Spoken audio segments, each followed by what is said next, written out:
Hello all, morning. Welcome to Kerala stock market guide. അപ്പം ഇന്ന് നമ്മുടെ ഗ്ലോബൽ മാർക്കറ്റ് അല്ലെങ്കിൽ ഇന്ത്യൻ മാർക്കറ്റ് എങ്ങനെയായിരിക്കും, അതിന് ഇന്ന് ശ്രദ്ധിക്കേണ്ട ന്യൂസസ്, ഇന്ന് ശ്രദ്ധിക്കേണ്ട സ്റ്റോക്സ് ഏതൊക്കെയാണെന്നുള്ള കാര്യമാണ് നമ്മൾ ഡിസ്കസ് ചെയ്യാൻ പോകുന്നത്. സോ നമുക്ക് ആദ്യമായിട്ട് ഗ്ലോബൽ മാർക്കറ്റ് ഒന്ന് നോക്കാം. അപ്പോൾ ഡോ ജോൺസ് ഫ്യൂച്ചറും S&P 500 എല്ലാം ഇന്ന് ടോട്ടലി നമ്മൾ നോക്കുകയാണെങ്കിൽ ബുള്ളിഷാണ്. And Nasdaq ബുള്ളിഷാണ്. അപ്പോൾ യൂറോപ്യൻ മാർക്കറ്റ്സ് അടക്കം ഇന്ന് എല്ലാം ബുള്ളിഷായിട്ട് നിൽക്കുകയാണ്. സോ ആൻഡ് ഏഷ്യൻ മാർക്കറ്റ് നോക്കുകയാണെങ്കിൽ SGX നിഫ്റ്റി അല്ലെങ്കിൽ ഗിഫ്റ്റ് നിഫ്റ്റി നമുക്ക് ബുള്ളിഷാന്ന് തന്നെ പറയാം. ചെറിയൊരു ഗ്യാപ്പ് അപ്പ് ഓപ്പണിംഗ് ഞാൻ പ്രതീക്ഷിക്കുന്നുണ്ട്. ഒരു 10, 20, 30 പോയിന്റ്സിൻ്റെ gap up opening may be ഉണ്ടാവാം.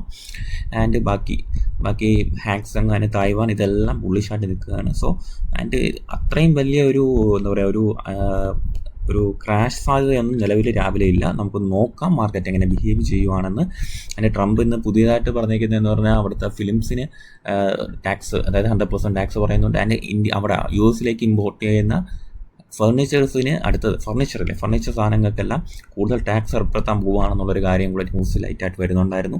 സോ ഇന്നത്തെ ട്രംപിൻ്റെ എന്താ പറയുക ടാക്സ് ഭീഷണി ഫർണിച്ചർ സ്റ്റോക്സിനെ ആയിരിക്കും എന്നാണ് എനിക്ക് തോന്നുന്നത്. ഓക്കെ, അപ്പോൾ നമുക്കടുത്ത് നോക്കാം. കൊമോഡിറ്റീസ് നോക്കുകയാണെങ്കിൽ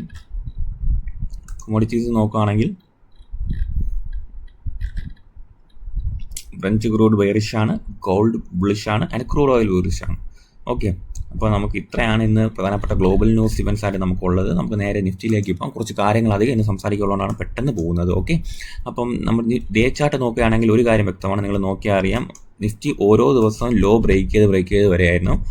25-ാം തീയതി ഒരു ലോ ബ്രേക്ക് ചെയ്യുന്നു, അടുത്ത തിങ്കളാഴ്ച അടുത്ത ലോ ബ്രേക്ക് ചെയ്യുന്നു, ആൻഡ് ഇന്നലെ ഒരു ലോ ബ്രേക്ക് ചെയ്യുന്നു. സോ മാർക്കറ്റ് ഓരോ ദിവസവും ലൈറ്റായിട്ട് ലോസ് ബ്രേക്ക് ചെയ്ത് വരികയാണ്. ബട്ട് അഗ്രസീവ് സെല്ലിംഗ് ഇല്ല, എന്നാൽ ലോ ബ്രേക്ക് ചെയ്യുന്നുമുണ്ട് അല്ലേ. അപ്പോൾ ഇതാണ് ഇവിടെ നമുക്ക് മേജർലി കാണാൻ പറ്റുന്ന ഒരു കാര്യം. നിങ്ങൾ സൂക്ഷിച്ച് നോക്കുക, ഓരോ ദിവസവും മാർക്കറ്റ് ഓരോ ലോ ബ്രേക്ക് ചെയ്ത് വരികയാണ്. സോ പക്ഷേ മാർക്കറ്റിൽ വലിയ ക്രാഷ് 2 ദിവസമായിട്ടില്ല എന്ന് തന്നെ നമുക്ക് പറയാം. ആൻഡ് ഇന്നലെ നോക്കുകയാണെങ്കിൽ നമ്മൾ 50 മിനിറ്റ്സിലേക്ക് പോവുകയാണ്. ഇന്നലെ നോക്കുകയാണെങ്കിൽ ലോ ബ്രേക്ക് ചെയ്ത ശേഷം എന്താ സംഭവിച്ചത്, മാർക്കറ്റ് വീണ്ടും ആ ലോ റീറ്റെയിൻ ചെയ്യുകയാണ് ഉണ്ടായത്. സോ ഇന്നും ഈ ഒരു ലോ മാർക്കറ്റ് ഹോൾഡ് ചെയ്യോ ഇല്ലേ എന്നുള്ള കാര്യം നമുക്ക് നോക്കാം. ആൻഡ് മറിച്ച് 24,580 എന്നുള്ള റേഞ്ച് മാർക്കറ്റ് ബ്രേക്ക് ചെയ്യുകയാണെങ്കിൽ ചെറിയൊരു ഇൻട്രാഡേ സെല്ലിംഗ് നടക്കാൻ പോകുന്നത് 24,530 എന്നുള്ള റേഞ്ചിലോട്ടായിരിക്കും. 5 മിനിറ്റ്സിലേക്ക് നമുക്ക് പോകാം. ഓക്കെ, അപ്പം ഈ ഒരു റേഞ്ച് 24,530 എന്നുള്ള ഒരു റേഞ്ചിലേക്ക് ഒരു ഇൻട്രാഡേ, അതായത് ഈ റേഞ്ച് 24,580 ബ്രേക്ക് ചെയ്ത അടുത്ത ഒരു ബ്രേക്ക് ചെയ്യാനുള്ള സാധ്യത ഇങ്ങോട്ടാണ്. ആൻഡ് മാർക്കറ്റ് 24,530 ബ്രേക്ക് ചെയ്യുകയാണെങ്കിൽ അടുത്ത ഒരു സപ്പോർട്ട് റേഞ്ച് വരുന്നത്, അല്ലെങ്കിൽ ബയേഴ്സിന് ഇൻട്രസ്റ്റ് വരാൻ സാധ്യതയുള്ള മേഖല 24,460 എന്നാണ്. അപ്പോൾ നമുക്ക് പ്രതീക്ഷിക്കാം മാർക്കറ്റ് ചെറിയ ഒരു ഏരിയയിൽ നിന്ന് ട്രേഡ് ചെയ്യുമെന്നും, മറിച്ച് മാർക്കറ്റ് സെല്ല് ചെയ്യുകയാണെങ്കിൽ ഈ ഒരു 24,460 വരെയൊക്കെ സെല്ലിംഗ് നടക്കാം, അല്ലെങ്കിൽ അടുത്ത റേഞ്ച് 24,420. മാർക്കറ്റ് ഈ ഒരു റേഞ്ച് ഹോൾഡ് ചെയ്യാൻ വേണ്ടി നമുക്ക് ആലോചിക്കാം.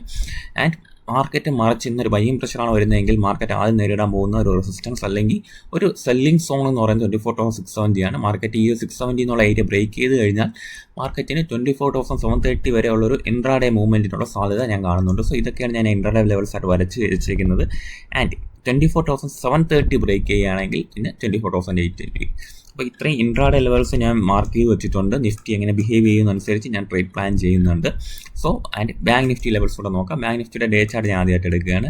ബാങ്ക് നിഫ്റ്റി ഡേ ചാർട്ട് നോക്കുകയാണെങ്കിൽ നമുക്കൊരു കാര്യം വ്യക്തമാണ്, മാർക്കറ്റ് ഒരു ഫ്രൈഡേ ഒരു നല്ല ഡൗൺ സൈഡ് തന്നു. ആൻഡ് ഇന്നലത്തെ അതിന് മുന്നത്തെ ഒരു റെഡ് ക്യാൻഡിൽ തന്നു. ആൻഡ് അതിന് ശേഷം മാർക്കറ്റ് ഒരു എന്താ പറയുക ഫ്രൈഡേ എന്താ സംഭവിച്ചത്, മാർക്കറ്റിലൊരു സെല്ലേഴ്സും ബയേഴ്സും തമ്മിലുള്ള ഒരു ഇൻട്രസ്റ്റ് ഉണ്ട്, ഒരു മത്സരം തന്നെ നടന്നു.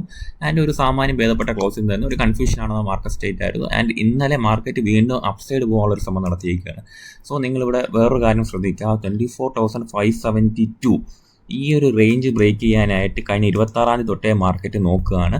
ആൻഡ് ഇന്നെങ്കിലും അല്ലെങ്കിൽ ഇന്നോ നാളെയോ ഈ ഒരു റേഞ്ച് ബ്രേക്ക് ചെയ്യുകയാണെങ്കിൽ 54,720 എന്നുള്ള റേഞ്ച് ബ്രേക്ക് ചെയ്യുകയാണെങ്കിൽ മാർക്കറ്റിൽ നമുക്ക് 54,920 അല്ലെങ്കിൽ 200 പോയിൻറ്റ്സിൻ്റെ വീണ്ടും അപ്സൈഡ് ബാങ്ക് നിഫ്റ്റിയിൽ പ്രതീക്ഷിക്കുന്നു ഇൻട്രാഡേയിൽ. ആൻഡ് മാർക്കറ്റ് ഈ ഒരു റേഞ്ച് ബ്രേക്ക് ചെയ്താൽ നമുക്ക് അടുത്ത ഒരു റേഞ്ച് 54,920 ഒരു മൂവ്മെൻ്റ് ആണ് ഞാൻ പ്രതീക്ഷിക്കുന്നത്. ആൻഡ് അടുത്ത 54,920 ബ്രേക്ക് ചെയ്യുകയാണെങ്കിൽ 55,125. ഓക്കെ, 165 ഈ റേഞ്ചിലേക്ക് പോകുമെന്നാണ് ഞാൻ പ്രതീക്ഷിക്കുന്നത്. പിന്നെ അടുത്ത ഡൗൺ സൈഡാണ് വരുന്നത്. ഓക്കെ, മറിച്ച് ഈ ഒരു സെല്ലിംഗ് സോണ് മാർക്കറ്റിൽ പ്രോപ്പർ സെല്ലിംഗ് നടത്തി ഡൗൺ സൈഡാണ് വരികയാണെങ്കിൽ 54,450 ആൻഡ് 54,330 ഈ ഒരു ഇൻട്രാഡേ ലെവൽസിലേക്ക് ബാങ്ക് നിഫ്റ്റി വരാനായിട്ടുള്ള സാധ്യതയുണ്ട്. സോ അപ്പം നമുക്ക് പ്രതീക്ഷിക്കാം ഇനി പ്രോപ്പർലി ഇങ്ങനെ ഒരു സെല്ലിംഗ് നടക്കുന്നില്ല എന്ന് പ്രതീക്ഷിക്കാം, മറിച്ച് ഈ ഒരു സെല്ലിംഗ് സോണ് മാർക്കറ്റ് കടന്ന് അപ്സൈഡ് പോകുമെന്ന് നമുക്ക് പ്രതീക്ഷിക്കാം. ഓക്കെ, അപ്പോൾ ഇന്ന് നമ്മൾ ഗ്ലോബൽ മാർക്കറ്റും ചെക്ക് ചെയ്തു, നിഫ്റ്റി ബാങ്ക് നിഫ്റ്റിയും ചെക്ക് ചെയ്തു. ശേഷമുള്ളതാണ് ഇനി കുറച്ചധികം ന്യൂസസ് ഇന്ന് മാർക്കറ്റിൽ ഉണ്ട്. സോ അത് കാര്യങ്ങൾ നമുക്ക് ശ്രദ്ധിക്കേണ്ട ആവശ്യകതയുണ്ട്. ഓക്കെ, പിന്നെ ജയപ്രകാശ് അസോസിയേറ്റ്സ് ആണ് ഇന്ന് ആദ്യം നമ്മൾ പറയുന്ന ഒരു കമ്പനി എന്ന് പറഞ്ഞത്. ഒരു Jaiprakash associates has approve acquisition of competition commission. അതായത് കോമ്പറ്റീഷൻ കമ്മീഷൻ എന്ന് പറയുന്ന ഇന്ത്യയിലെ ഒരു പ്രധാനപ്പെട്ട agency Jindal power acquisition of Jaiprakash associates by Jindal power. അതായത് Jindal power Jaiprakash associates acquire ചെയ്യാൻ പോവുകയാണ്. അതിൻ്റെ ഒരു അപ്രൂവൽ കോമ്പറ്റീഷൻ കമ്മീഷൻ എന്ന് പറഞ്ഞാൽ ഇന്ത്യയിലെ ഒരു ഏജൻസി കൊടുത്തിട്ടുണ്ടെന്നുള്ളൊരു ന്യൂസ് വന്നിട്ടുണ്ട്. പിന്നെ നെസ്ലെ ഇന്ത്യയുടെ ന്യൂസ് എന്ന് പറയുന്നത് Nestle India government of India ആയിട്ട് ഒരു മെമ്മോറാൻഡം സൈൻ ചെയ്തിട്ടുണ്ട് വിത്ത് ഫോർ ഫുഡ് പ്രോസസ്സിങ്ങിന് വേണ്ടിയിട്ടുള്ള ഒരു നമ്മുടെ മിനിസ്ട്രി ആയിട്ടാണ് മെമ്മോറാൻഡം സൈൻ ചെയ്തിട്ടുള്ളത്. ഓക്കെ, ഒഡീഷയിലെ greenfield for to expedite investments in greenfield and brownfield projects in Odisha. Okay, പിന്നെ ഉള്ളത് ശ്രീ സിമൻ്റ് ആണ്. Shree cement has commissioned a clinkerisation unit having capacity of 3.65 MTPA at its integrated cement plant being set up in Jaitaran Rajasthan എന്നുള്ള news Shri സിമൻ്റിൻ്റെ ഭാഗമായിട്ട് ഉണ്ടായിട്ടുണ്ട്. ശേഷം Atlanta എന്ന് പറഞ്ഞ കമ്പനിയിൽ ഇർക്കോൺ ഇൻ്റർനാഷണൽ IRZO ഇർക്കോൺ ഇൻ്റർനാഷണലുമായിട്ടുള്ള ഒരു എഗ്രിമെൻറ്റ് സൈൻ ചെയ്ത കാര്യം എടുത്തിട്ടുണ്ട്. ഒരു കോൺട്രാക്റ്റാണ് 2,485 കോടിയിലെ ഒരു കോൺട്രാക്റ്റ് അറ്റ്ലാന്റ ഗ്രൂപ്പ് സൈൻ ചെയ്തിട്ടുണ്ട്. അത് എന്താണ് കോൺട്രാക്ട് എന്ന് ചോദിച്ചു കഴിഞ്ഞാൽ contract involves the construction of Bandra Gadchiroli access control express way in Maharashtra. ഒരു മഹാരാഷ്ട്രയിലെ എക്സ്പ്രസ് ഹൈവേയുടെ നിർമ്മാണവുമായി ബന്ധപ്പെട്ട ഒരു എഗ്രിമെൻ്റ് ആണ് സൈൻ ചെയ്തിരിക്കുന്നത്. പിന്നെ ലൂപ്പിന് united states food and drug അഡ്മിനിസ്ട്രേഷൻ്റെ ഒരു അപ്രൂവൽ കിട്ടിയിട്ടുണ്ട്.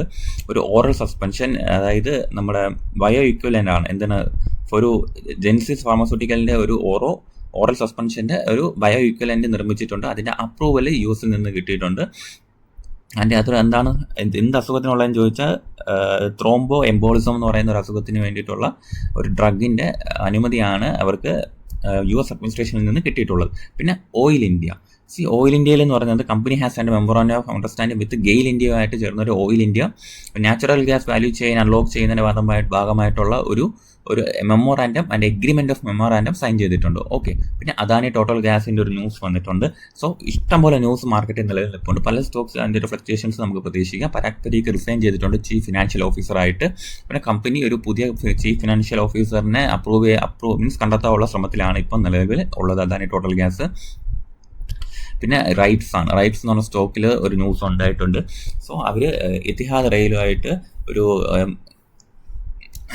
MOU സൈൻ ചെയ്തിട്ടുണ്ട് for collaboration of mobility sector and geographics of UAE and beyond. UAEയിലൊക്കെ ഉള്ള മൊബിലിറ്റി സെക്ടറുമായിട്ട് ബന്ധപ്പെട്ട എക്സ്പാൻഷന് വേണ്ടിയിട്ട് റൈറ്റ്സും ഇത്തിഹാദ് റെയിലും കൂടെ ആയിട്ട് ബന്ധപ്പെട്ട് ഒരു ന്യൂസ് അവൈലബിൾ ആണ്. ഓക്കെ, പിന്നെ മാൻ ഇൻഡസ്ട്രീസിൽ സെബി ഫൈൻ ചെയ്ത് നിങ്ങൾ അറിഞ്ഞായിരിക്കും. 25 ലക്ഷം വീതം വെച്ചിട്ട് ചെയർമാനും ആൻഡ് മാനേജിംഗ് ഡയറക്ടറിനും എക്സ് ചീഫ് ഫിനാൻഷ്യൽ ഓഫീസറിനുമാണ് മാൻ ഇൻഡസ്ട്രീസിനെ ബന്ധപ്പെട്ട ന്യൂസ് സെബിയുടെ ഫൈനുമായിട്ട് ബന്ധപ്പെട്ട് ഒരു നെഗറ്റീവ് ന്യൂസ് ഓൺഗോയിങ് ആയിട്ട് നിൽപ്പുള്ളത്. ഓക്കെ, പിന്നെ പ്രധാനപ്പെട്ട എന്ന് പറഞ്ഞാൽ ഇന്ത്യൻ ഓവർസീസ് ബാങ്ക് ആണ്. ഇന്ത്യൻ ഓവർസീസ് ബാങ്കിന് ഒരു പെനാൽറ്റി കിട്ടിയിട്ടുണ്ട്. 31 ലക്ഷത്തിൻ്റെ പെനാൽറ്റിയാണ്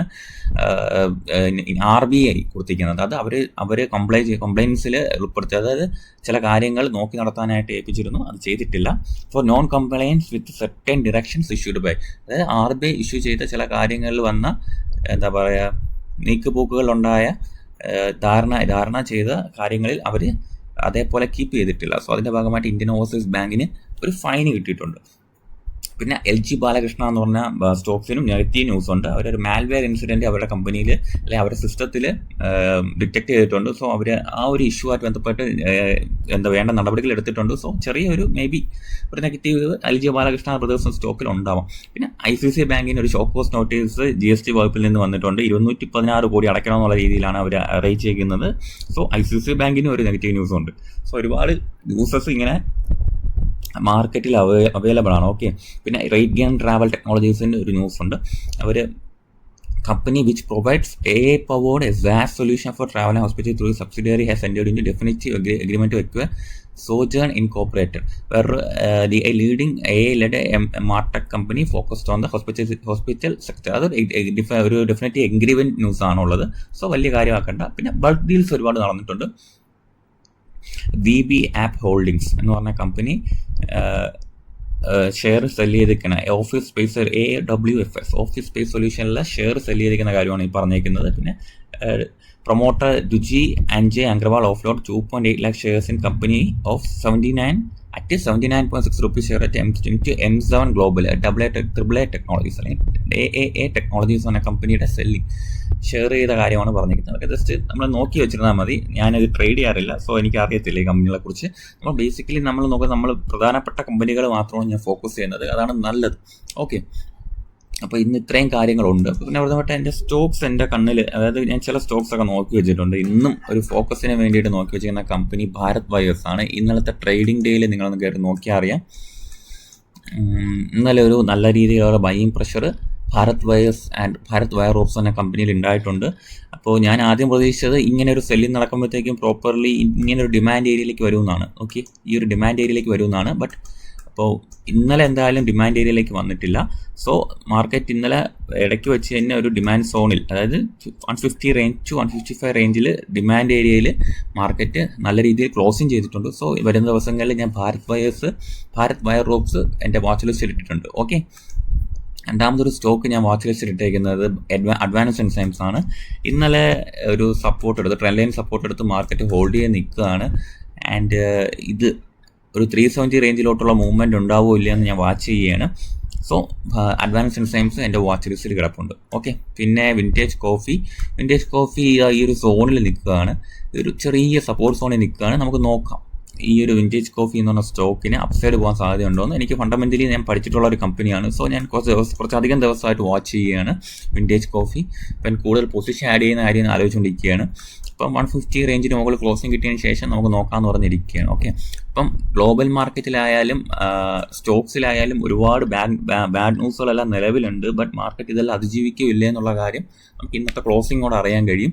സോ അപ്പം ഇന്ന് വൈകിട്ട് പോസ്റ്റ് മാർക്കറ്റ് അനാലിസിസ് ആയിട്ട് ഞാൻ വരുന്നതായിരിക്കും. ഓക്കെ, അപ്പോൾ താങ്ക് യു.